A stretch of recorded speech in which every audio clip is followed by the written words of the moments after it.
what's up? Welcome back. Y'all know I gotta tap back in to this topic. I don't like so much focusing on such condescending and such negative and bad topics. I like, focusing on the positive stuff, but I have to call out these signs so y'all recognize and y'all know what it looks like to be aware of. 9 signs of toxic people. This is boyfriend, girlfriend, dating relationships, friendships, best friendships, family, co-workers, bosses, anybody in your life, your children, your parents. Nobody is exempt from this. Y'all know I'm spiritual, so this stuff get real, but I don't want to tap into that. So I just want to focus on negative people. 9 signs of toxic people that you need to watch out for. Make sure y'all like this video, share, subscribe. Please leave a comment letting me know what you think, if you have any toxic people possibly in your life. And another video, I'll go ahead and talk about how to deal with toxic people, or how I deal with toxic people, or how you could deal with toxic people, but I ain't there yet. So the first one is they ignore your needs. This means that when you're around someone, dating, friend, family, whomever, and they just simply don't care about the fact that you need certain things, whether it's material, whether it's, I don't want to say assurance, because you kind of want to, it's kind of like, grow up, or go get some therapy. I shouldn't have to keep reassuring you of certain things, but every once in a while, it doesn't hurt to constantly reassure people of certain things, because we constantly are growing, we constantly are going through things, we constantly are learning. So checking in with family, loved one, spouse, whomever, every once in a while, not every week, not every other day, but if they're not aware of your needs, it's like they probably don't need to be around you, period. This is sexual, spiritual, whatever it is. So in a lot of these a lot of these are going to go into dealing with emotions, emotionally toxic people. But the next one is they constantly keep telling you that you are wrong. It's okay to disagree with someone and agree to disagree, or just come to the fact that you guys may have a different opinion about something, a different outlook, a different perspective, or a different experience with someone or something. But if someone wants to keep constantly telling you you're wrong, you're wrong, you're wrong, I'm pretty sure they're probably neglecting your needs, and they're just flat out like, they're toxic. If you can't figure out another way to communicate with someone to let them know how you disagree with them, it's not healthy at all. That could become like verbally, emotionally abusive. That is definitely a red flag. They make you feel bad about yourself. If you are around best friend, family members, your spouse, or anyone that constantly want to keep pointing out the things that you're doing wrong, or pointing out your flaws, or something that they know that you're a little insecure about, and they want to keep poking at it, and they get jealous of your achievements. If you notice that certain people, every time you have some good news, not even just an achievement, just any kind of good news that has to do with someone else's achievements, or anything positive that you can bring to someone, and they always, the first thing they got to do is point out how it's wrong, or how they disagree, or they got to figure out something bad about whatever it is that you bring up. This is a very, very big sign of jealousy. You don't want anybody around that does not get excited as you do, at least sometimes.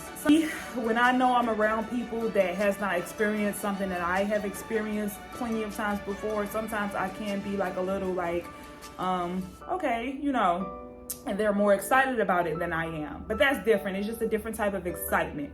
I'm not always as expressive as other people. That's the thing. Know when someone is like just very, very expressive to all these other things that they got going on. But then when it comes to you, it's just like, that is the difference. They don't apologize. Oh my God.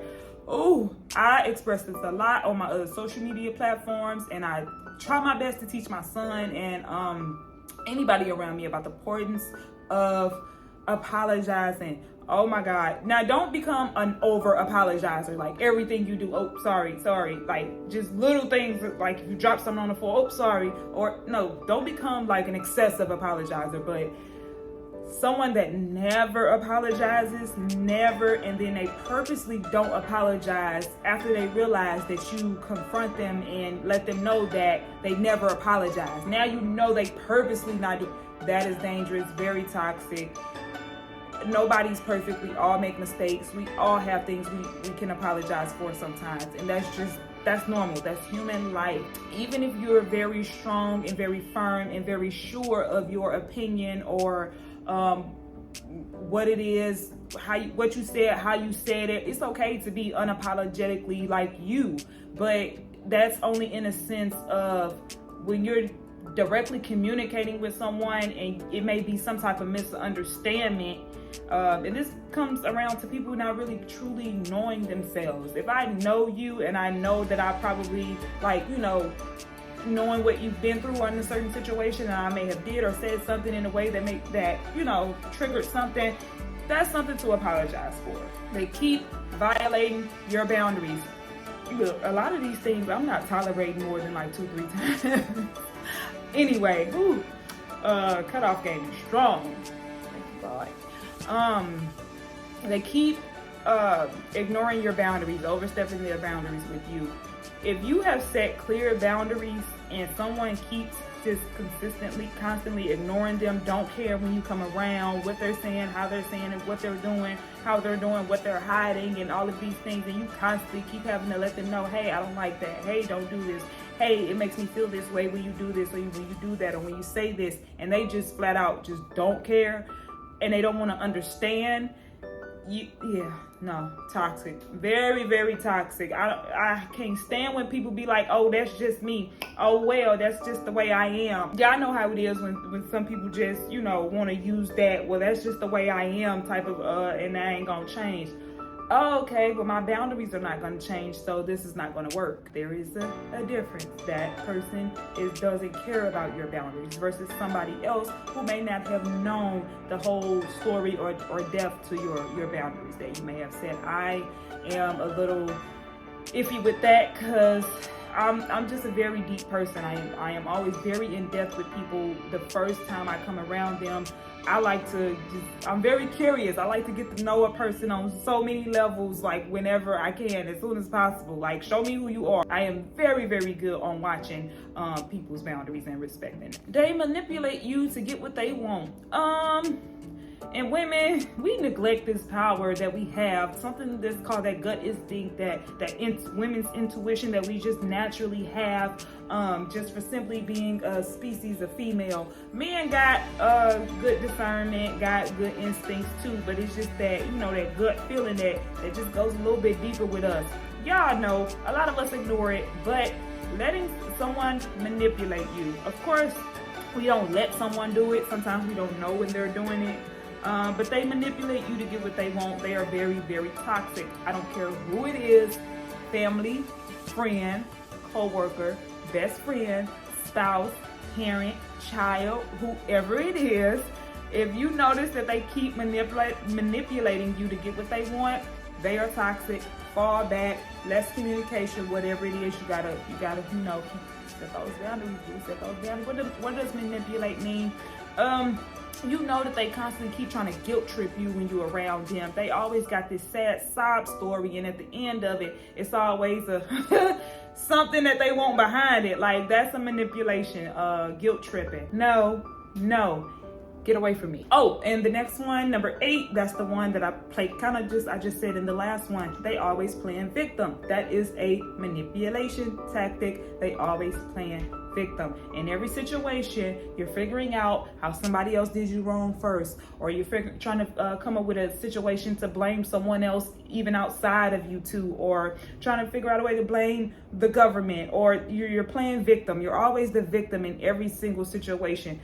That is very, very toxic. This person probably will never change because they can't hold themselves accountable, none whatsoever, in any kind of situation. They're very dangerous. And the last one, they keep judging you. Like, if you gotta criticize and keep poking at and keep talking about everything that is you don't like or that I do wrong, or you gotta critique like everything. you probably just don't need to be around me, boo. If you haven't yet come to understand me, or if you haven't yet come to realize that, I'm gonna try my best not to hurt you or harm you any type of way, but this is who I authentically am. This is the opposite of the one that keeps stepping over the boundaries. It's okay to critique or criticize or open up and conversate and vent, but the judgment part is where I feel like you just always got something to say and you're not doing anything to help or to change the situation or to help out in any kind of way. Like, that's where the judgment come in at. It's like, okay, we get it. Like, now what, are you gonna help me with this? Whatever it is you're judging me about, do you got the answer on how do I fix this? And that's where less judgment comes in, is understanding people. We are growing and glowing in 2023. That's all I have for y'all today, y'all. The 9 signs of someone toxic. See y'all in the next video.